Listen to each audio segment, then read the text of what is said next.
Donc je vais faire une correction vidéo de l'exercice, enfin des exercices de l'épreuve de bac d'Amérique du Nord 2017. Et on va bien sûr commencer par l'exercice 1. Donc c'est un exercice de statistique probabilité. Donc dans la partie A, en fait, on vous parle d'une entreprise qui reçoit régulièrement des demandes de devis. Donc on choisit un devis au hasard, donc on est face à une expérience aléatoire, et on note grand X la variable aléatoire qui va nous renvoyer le montant du devis. Donc on vous dit que cette variable aléatoire suit une loi normale dont on vous donne les paramètres. Donc ça veut dire que vous pourrez directement calculer les probabilités. Donc lorsque vous commencez un exercice d'une variable aléatoire qui suit une loi de densité, je vous conseille sur votre brouillon de la représenter graphiquement pour bien savoir ce que vous avez à calculer.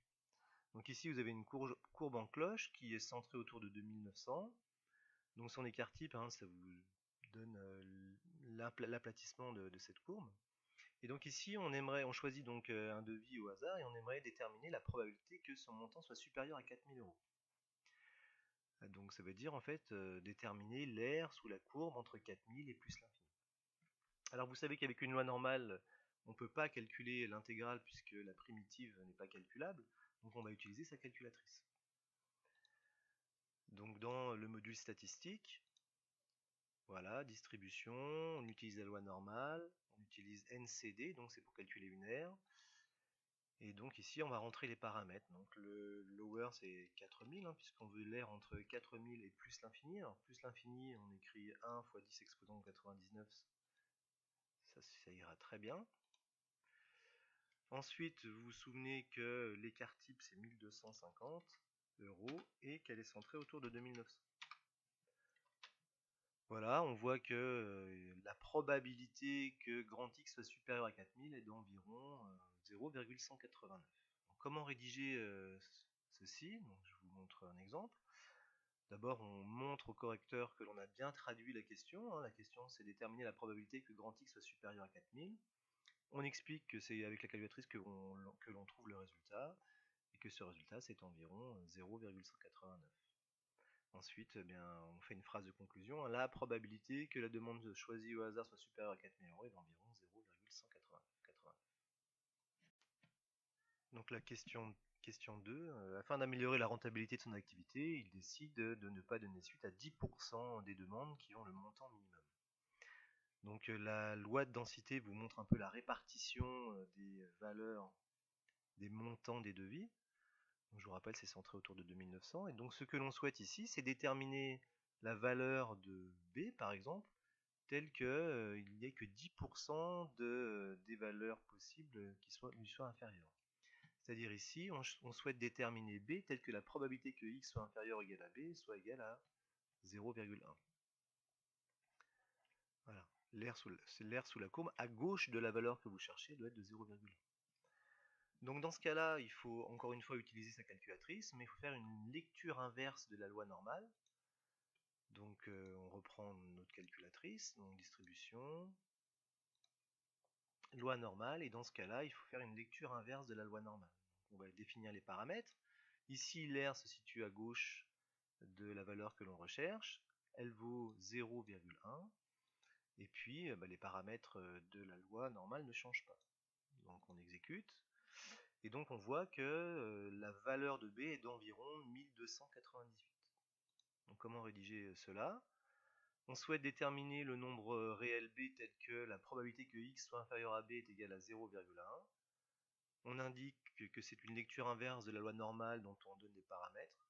Il y a une petite erreur ici, c'est 1250. Et on obtient B égale environ 1298. Donc l'entrepreneur ne donnera pas suite aux demandes de moins de 1298 euros. Donc la partie B d'exercice 1, donc le même entrepreneur décide d'installer un logiciel anti-spam. Donc il détecte les fichiers indésirables et il les range dans un dossier qui s'appelle le dossier spam. Donc il y a des informations chiffrées dans l'énoncé, il y en a 3.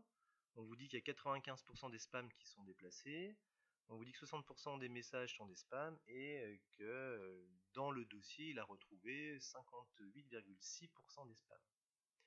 On prend un message au hasard, donc on est face à une expérience aléatoire, et on remarque qu'il y a deux événements qui vont nous intéresser, qui sont les événements D, le message est déplacé, et S, le message est un spam. Donc on va essayer de traduire ici l'information chiffrée. 95% des spams sont déplacés, donc ça veut dire parmi les spams, ou sachant que c'est un spam, la probabilité qu'il soit déplacé est de 95%. Donc c'est une probabilité conditionnelle que l'on note P de D sachant S. 60% des messages sont des spams, donc ça veut dire que la probabilité que vous tombiez sur un spam elle est de 0,6. Et puis la probabilité que vous tombiez sur un message qui a été déplacé, elle est de 0,586. Donc on voit que la première question c'est de calculer la probabilité d'une intersection. Donc dans ce genre de sujet, on peut modéliser la situation par un arbre, c'est ce que je vais faire ici. Donc la première question qu'on se pose c'est quel est l'événement qu'on va mettre en premier. Alors comme vous avez une probabilité conditionnelle sachant que S est réalisé, ça veut dire que S forcément se place en premier dans l'arbre. Voilà, donc vous avez les événements qui se succèdent. Donc vous savez qu'il y a 60% des messages qui sont des spams, donc il y en a forcément 40% qui ne sont pas des spams. Sachant que S est réalisé, il y a 95% des fichiers qui sont des spams qui sont déplacés, donc ici vous pouvez compléter. Et puis dans les sujets de bac, vous avez deux possibilités, soit l'arbre peut être complété tout de suite, et donc après vous pouvez faire les calculs de probabilité, ou alors l'arbre n'est pas complet dès le départ et il faudra le compléter au fur et à mesure.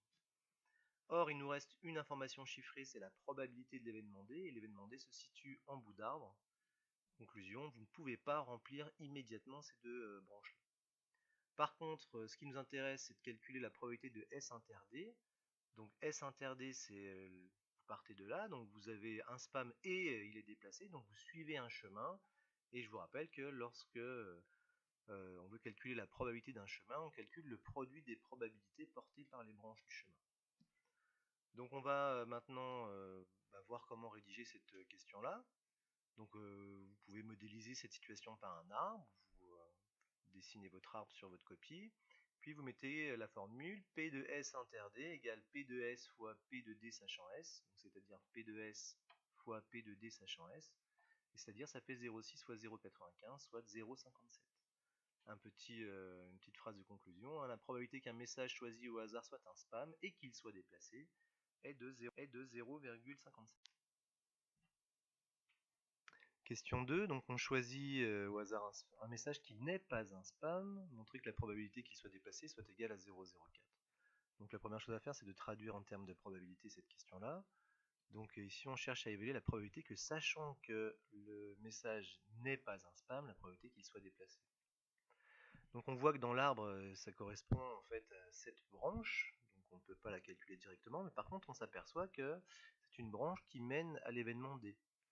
Alors, on a une donnée dans l'énoncé qui nous dit que la probabilité de tomber sur un message déplacé est de 0,583 ou 586, je regarde, voilà, 586. Alors, la connaissance de l'utilisation des arbres nous fait penser ici à la formule des probabilités totales. Donc, on sait que la probabilité de réaliser l'événement B, sachant que S et S bar font une partition de l'univers, c'est la probabilité de réaliser S inter D plus la probabilité de S bar inter D. Or, cette probabilité, on la connaît, c'est 0,586. Celle-ci, on l'a calculée précédemment dans la question 1, c'est 0,57. Donc on va réussir à déterminer la probabilité de S bar inter D. Donc je rédigerai après, mais ça nous fera 0,586 moins 0,516, qui fait 0,016. Or, ce chemin-là, donc on peut calculer d'ailleurs cette probabilité-là de deux manières différentes. On peut utiliser la formule, c'est P de S bar inter D sur P de S bar. Alors P de S bar inter D, on sait que c'est 0,016, et P de S bar, eh bien dans l'arbre on voit que c'est 0,4, donc finalement ça nous donne 0,016 sur 0,4, ce qui nous donne bien le 0,04. Donc comment rédiger cela sur la copie? D'abord on traduit la probabilité. Donc on souhaite calculer la probabilité de D sachant S bar. On donne la formule que l'on souhaite utiliser. On indique donc qu'on utilise la formule des probabilités totales pour calculer P de S bar inter D. Hein, donc P de D égale P de S inter D plus P de S bar inter D. Donc c'est le calcul que je vous ai montré tout à l'heure qui nous donne le 0,016. On applique la formule que l'on souhaite utiliser pour calculer P de D sachant S bar et on arrive au résultat souhaité. Question 3, on choisit au hasard un message non déplacé. Quelle est la probabilité que ce message soit un spam? Donc on traduit en termes de probabilité. Hein. Sachant que c'est un message qui n'a pas été déplacé, quelle est la probabilité que ce soit un spam? Comme c'est une question classique hein, où l'arbre devrait être inversé, c'est-à-dire il faudrait réaliser l'événement D avant de réaliser l'événement S, ce qui n'est pas le cas, donc on se reporte sur la formule du cours, hein, ce qui est P de D bar inter S sur P de D bar. Bon, il n'y a aucune difficulté, je vous montre le calcul.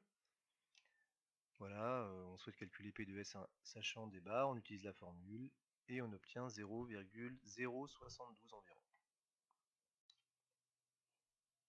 Question 4 de la partie B, donc le fabricant qui vend le logiciel hein, estime que 2,7% des messages sont fiables, donc il n'est pas fiable à 100%, efficace.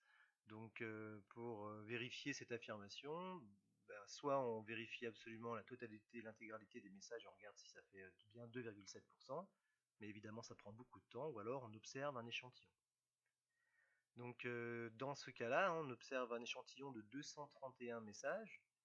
Donc on fait un prélèvement dans un environnement qui est supposé contenir 2,7% de messages fiables. Et la taille de l'échantillon est de 231. Donc normalement on devrait s'attendre à avoir dans cet échantillon-là environ 2,7% de messages fiables, c'est-à-dire environ 6 et 7, entre 6 et 7 messages.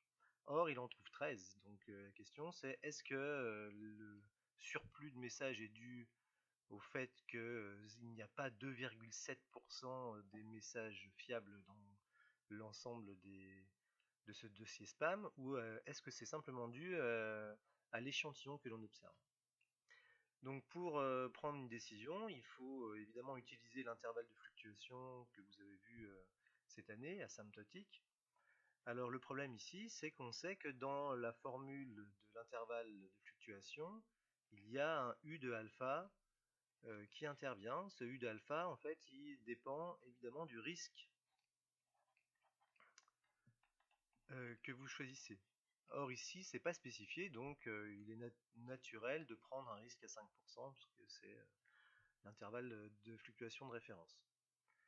Donc on va calculer l'intervalle de fluctuation avec les données qui interviennent. Hein. Ici P, je vous rappelle que c'est la proportion dans laquelle vous faites le prélèvement, c'est-à-dire ici 0,027. Et puis N, c'est la taille de l'échantillon, c'est-à-dire 231. Ensuite, on prendra une décision quant à l'observation de notre échantillon dans ce cas-là. Ce qui donne donc en termes de rédaction, donc on annonce que l'on va tester l'hypothèse que la proportion est de 0,027 et que l'on fixe l'erreur à 5% puisque ce n'est pas spécifié. Normalement, il faut vérifier les conditions d'utilisation de l'intervalle de fluctuation. Je vous rappelle qu'il y en a 3. Il faut que la taille de votre échantillon soit supérieure à 30. Nous, c'est le cas puisqu'il est à 231. Il faut que n fois p soit supérieur à 5. Il faut que n facteur de 1 moins p soit supérieur à 5 aussi. Et les conditions sont donc réunies. Donc on rédige, voilà, on indique la formule. Et on tombe sur un intervalle qui est environ égal à 0,006. Alors je vous rappelle qu'ici on fait une troncature. Il faut prendre un intervalle un tout petit peu plus grand pour être sûr qu'il contienne bien 95% des valeurs. Et ici on fait un arrondi à l'excès. Voilà, donc normalement la fréquence dans 95% des échantillons que l'on peut constituer dans cet environnement-là, on devrait tomber dans une fréquence de 0,006 entre 0,006 et 0,048. Or, notre échantillon contient 13 messages fiables sur 231, ce qui fait une proportion de 0,056. On est en dehors de la borne, on se trouve ici.